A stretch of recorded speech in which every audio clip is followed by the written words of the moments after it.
what is your connection with Amplify DEI, and why did you say yes?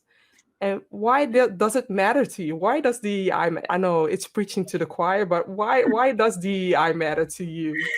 Yeah, it's literally my title. Mm-hmm. No, but it's so kind of you to say. I truly enjoyed that conversation as well, and I highly I've gone back to it a couple of times, just to listen to the pearls and the nuggets that I heard from my colleague Jonathan and obviously Vivian. And I think for me, a big part of my why, as somebody who has been an only in many rooms, who is a daughter of immigrants who was born and raised in the US, who is now an immigrant herself, who's lived in Spain for the last 10 years, who identifies as a woman of color.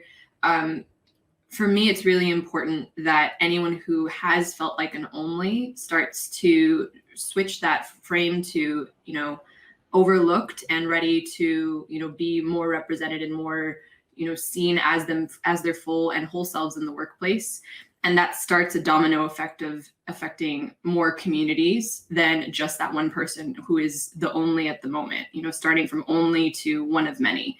And it's just indicative of the way that the world is moving. So that's kind of my why. But I would say that in addition to that, connecting to this summit, particularly in the times that we're connecting to, I was highly encouraged by the dialogue that came up in June when the global anti-racism movement started.